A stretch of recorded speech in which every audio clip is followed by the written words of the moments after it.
jardim do Éden, um mosaico vibrante de cores e vida, estendia-se sob um céu de um azul imaculado, onde cada folha sussurrava uma melodia de paz e cada riacho cantava uma canção de contentamento. Ali, a dor era uma palavra desconhecida, o medo, uma sombra impensável. Eva, com a pele beijada pelo sol e os olhos curiosos, caminhava entre a flora exuberante, sentindo a brisa suave acariciar seus cabelos. Sua existência era pura, intocada, uma sinfonia de inocência e harmonia com a criação. Contudo, essa perfeição estava prestes a ser testada, e uma única escolha ameaçava reescrever a canção do paraíso. Em meio a essa beleza intocada, havia uma presença que observava, astuta e paciente. A serpente, com escamas que cintilavam como joias sob a luz filtrada pelas copas das árvores, esgueirava-se silenciosamente.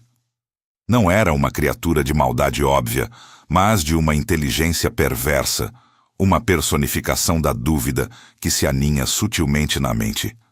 Seus olhos, profundos e penetrantes, fixaram-se em Eva, que se aproximava da imponente árvore do conhecimento do bem e do mal, um monumento verdejante que se destacava, ainda que discretamente, no centro do jardim. A voz da serpente, um sussurro melódico que parecia emergir da própria brisa, rompeu o silêncio idílico. É verdade que Deus disse para não comerem de nenhuma árvore do jardim? Perguntou, com uma entonação que carregava um toque de incredulidade. Eva, detendo-se, virou-se para a criatura, seus olhos ingênuos, transmitindo uma pureza que ainda não conhecia a malícia. Explicou a proibição divina com a simplicidade de quem confiava plenamente, detalhando a ordem sobre a árvore do conhecimento, da qual não podiam comer ou sequer tocar, sob pena de morte. A serpente sorriu, um movimento quase imperceptível de seus lábios, e seu sussurro se tornou mais persuasivo, mais envolvente. Certamente não morrerão, garantiu. E em suas palavras, Eva percebeu uma promessa, um segredo, algo que Deus, talvez, estivesse retendo. Deus sabe que no dia em que comerem dela, seus olhos se abrirão, e vocês serão como Deus, conhecendo o bem e o mal. A semente da dúvida havia sido plantada, e com ela, o desejo latente de conhecimento em Eva começou a florescer. Ser como Deus. A ideia ressoava na mente de Eva, sedutora e poderosa. A promessa de transcender sua condição atual, de alcançar uma sabedoria que lhe havia sido negada, era irresistível. A serpente, com sua eloquência sutil, havia transformado uma proibição em uma oportunidade, um castigo em uma elevação. Eva fixou seus olhos no fruto da árvore, antes apenas um objeto de respeito distante, agora um portal para o inexplorado, um convite ao divino. O fruto parecia suculento, perfeito, e a sabedoria que ele prometia era um néctar que ela ansiava provar. O desejo crescia em seu coração, ofuscando a clareza da ordem divina. Antes de continuarmos, inscreva-se no canal e diga-nos nos comentários de onde você está assistindo. Mas aquela conversa mudaria tudo.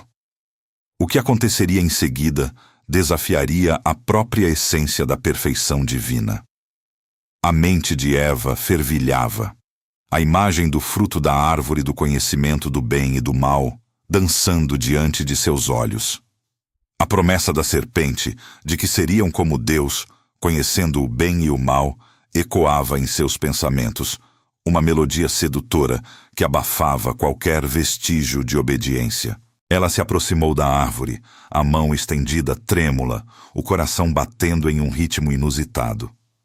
A pele lisa e brilhante do fruto parecia chamar por ela, e o aroma adocicado que emanava dele preenchia o ar, intensificando seu desejo. A curiosidade e a ânsia por essa nova forma de sabedoria superaram o temor da proibição divina, um conflito interno que se resolveu no instante em que seus dedos tocaram a superfície macia. Com um movimento decidido, Eva colheu o fruto. Era pesado e perfeito em sua mão, uma esfera de tentação e promessa. Levou-o aos lábios, o silêncio do jardim do Éden quebrado apenas pelo som quase inaudível da primeira mordida. Um estalo suave, e então o sabor inundou sua boca, algo nunca antes experimentado, uma mistura de doçura e uma estranha acidez. Naquele instante, uma onda de percepção a atingiu, não de sabedoria divina, mas de uma vulnerabilidade recém-descoberta. Seus olhos se abriram, mas não para a divindade, e sim para uma nova e perturbadora realidade. Uma corrente fria de vergonha percorreu seu corpo, e pela primeira vez, ela sentiu a nudez de sua própria existência. A culpa, um sentimento até então desconhecido, começou a se instalar. Mas misturada a ela, havia uma necessidade imperiosa de compartilhar essa nova experiência, essa percepção alterada. Eva procurou Adão, que estava por perto, talvez observando a cena com uma mistura de apreensão e curiosidade. Com o fruto ainda em suas mãos, ela se aproximou dele, os olhos brilhando com uma intensidade diferente, uma mistura de excitação e uma sombra de angústia. Ela ofereceu a Adão o que restava do fruto, uma parte mordida que agora carregava o peso de sua escolha.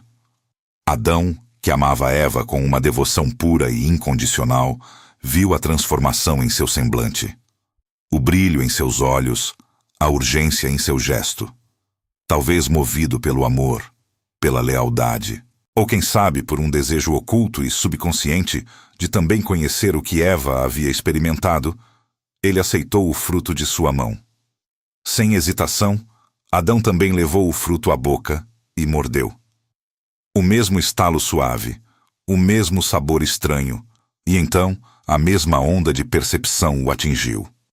Os olhos de Adão e Eva se abriram simultaneamente, mas não para a luz de um novo conhecimento, e sim para a sombra da vergonha. Eles se olharam e, pela primeira vez, viram a si mesmos não através dos olhos da inocência, mas através da lente da nudez e da vulnerabilidade. O paraíso que os cercava, antes um refúgio de pureza, agora parecia expor sua recém-descoberta fragilidade. O constrangimento os dominou, e um medo primordial os impulsionou a buscar refúgio. Em um ato desesperado e instintivo, eles correram para as árvores, colhendo grandes folhas de figueira. Com mãos trêmulas e apressadas, tentaram costurá-las, buscando uma cobertura para sua nudez, um véu para sua vergonha. Esconderam-se entre os densos arbustos do jardim, seus corações batendo descompassadamente. O silêncio do Éden agora preenchido pelo eco de seus próprios medos. Então, no frescor da tarde, a voz de Deus ecoou pelo jardim. Uma voz que antes trazia consolo e amor, agora carregada de uma solenidade que gelou o sangue de Adão e Eva. Adão, onde estás? Chamou o Criador, sua voz penetrando cada canto do Éden, alcançando o esconderijo dos dois. O medo e a vergonha dominavam Adão e Eva, paralisados em seu esconderijo improvisado. A escolha estava feita, e as consequências estavam apenas começando a se desenrolar. E naquele momento, algo mudou para sempre na história da humanidade. Mas a escolha de Eva não terminaria ali. As consequências estavam apenas começando a se desenrolar. A voz de Deus, que antes trazia consolo, agora ressoava com uma autoridade inquestionável, preenchendo o Éden com um som que Adão e Eva jamais haviam escutado. Adão, onde estás? Ecoou novamente, e o medo que os paralisava deu lugar a uma necessidade inevitável de confronto. Adão, tremendo, emergiu de seu esconderijo improvisado. Eva logo atrás, ambos cobertos pelas folhas de figueira que mal escondiam sua vergonha. Seus olhos baixos evitavam o olhar divino, a culpa pairando pesadamente no ar. Deus, em sua infinita sabedoria, conhecia a verdade, mas buscava a confissão. Quem te contou que estavas nu? Comeste da árvore de que te ordenei que não comesses? Perguntou. A pergunta não um questionamento, mas uma declaração da verdade já conhecida. Adão, na sua recém-descoberta fragilidade, tentou desviar a culpa. A mulher que me deste por companheira, ela me deu da árvore, e eu comi. Disse ele, suas palavras carregadas de recriminação, um reflexo amargo da harmonia que antes existia. Eva, por sua vez, apontou para a serpente. A serpente me enganou e eu comi. A cadeia de culpa se estendeu, cada um buscando eximir-se da responsabilidade, revelando a fratura na confiança e na inocência. A punição, embora inevitável, veio com uma tristeza palpável. Primeiro, para a serpente, que seria amaldiçoada para rastejar sobre o ventre e comer pó. E uma inimizade eterna seria estabelecida entre ela e a mulher, entre sua descendência e a descendência dela. Uma profecia de um futuro conflito, uma sombra de esperança em meio à condenação. Para Eva, a dor no parto seria multiplicada, e seu desejo seria para o marido, que a dominaria. Para Adão, a terra seria amaldiçoada por sua causa, e com suor de seu rosto ele comeria o pão, até que retornasse ao pó de onde veio. A morte, antes uma abstração, agora uma realidade iminente. A tristeza de Deus era profunda, mas sua justiça era inabalável. Ele fez para Adão e sua mulher vestimentas de pele, cobrindo sua nudez de forma mais duradoura do que as folhas de figueira, um ato de compaixão em meio à disciplina.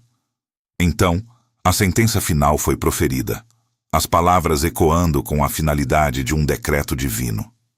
Eis que o homem se tornou como um de nós, para conhecer o bem e o mal, e agora, para que não estenda a sua mão, e tome também da árvore da vida, e coma e viva eternamente. E assim, Adão e Eva foram expulsos do jardim do Éden. Os querubins, com uma espada flamejante que se revolvia por todos os lados, foram postos para guardar o caminho da árvore da vida, selando para sempre o acesso ao paraíso perdido. Adão e Eva olharam para trás uma última vez. O Éden, antes seu lar de pura alegria, agora uma lembrança distante, uma visão de beleza inacessível. O portão de fogo se fechou atrás deles, um ponto final ardente em um capítulo de perfeição. Suas figuras diminuíam ao longe, deixando o paraíso para trás, o mundo à sua frente desconhecido e hostil.